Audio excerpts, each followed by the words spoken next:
Hello, everyone. I wanted to show you how to actually find the physician fee schedule lookup tool. So I'm going to share my screen with you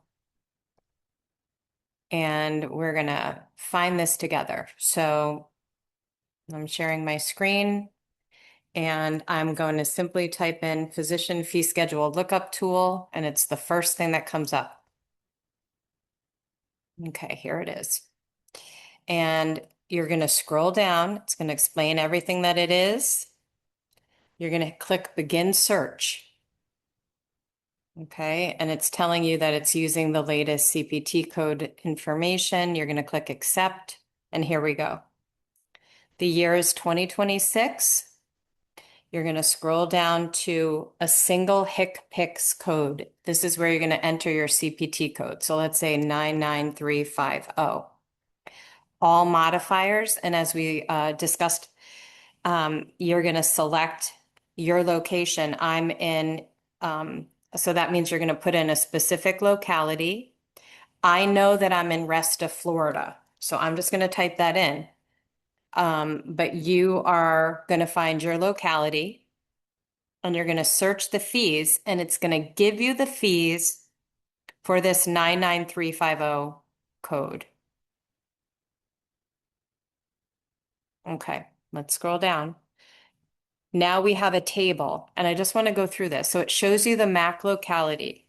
Remember, I said the non-facility rate is for people who are not working in a hospital setting, etc.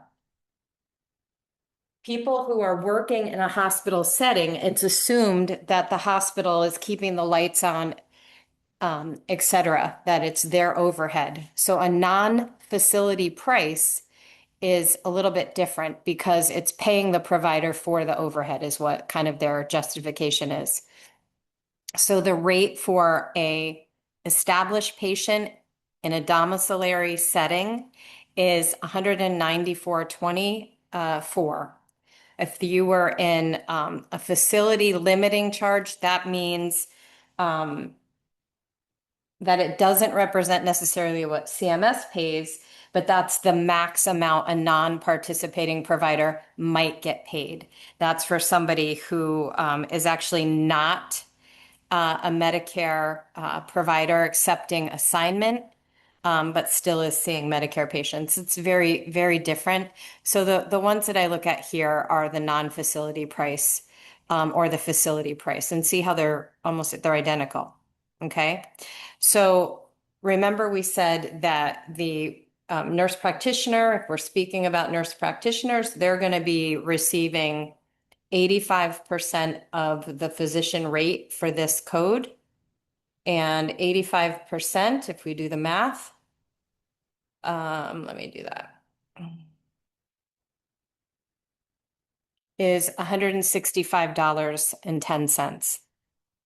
So that's what CMS pays the nurse practitioner for that code. Let's just talk some basic math. Okay. Now that you see that, you know that we're on Medicare's website. It's 2026. This is the established code, established patient code, not a new patient, not a transitional care visit, etc. So if you're seeing 40 patients a week, you're making $6,604 a week. And if you're working 50 weeks a year, you're getting paid $330,208. So you can do the math all day long. Let's just do a CPT code for a transitional care visit. Just 7 days. Let's look at that one. That's 99496. So we're going to go back up and we're going to type in a 99496. This is a post-hospital 7-day visit. Okay, I'm still keeping where I live because that's where I live. And the non-facility rate is $295 for that visit. And 85% of that is about $250 for that visit. This is eye-opening for providers. It doesn't matter who you are. It's eye-opening for providers who are getting paid per visit rates. I had one lady tell me she was getting $60 a visit.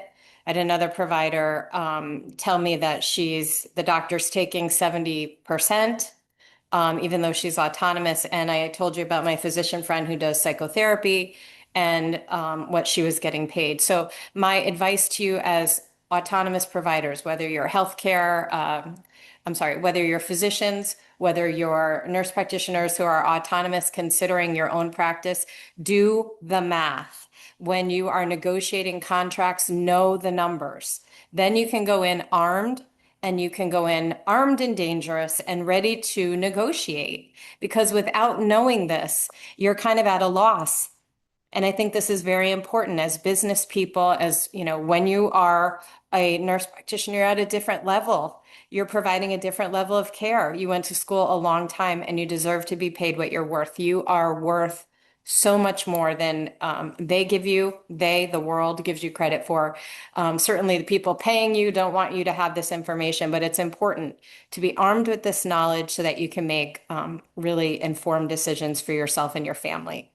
And I think this is going to really make you think differently about your ability to be able to practice on your own and be autonomous and have the freedom that you deserve, the work balance that you deserve, because this clearly is doable. So if you have any questions at all, APRN Complete is here for you. Again, we can be reached at our phone number, which I gave you earlier, or aprncomplete.com on the website, or Facebook, or you can email us at ceo@aprncomplete.com. I hope this information is helpful and gives you a lot to think about. Have a wonderful day.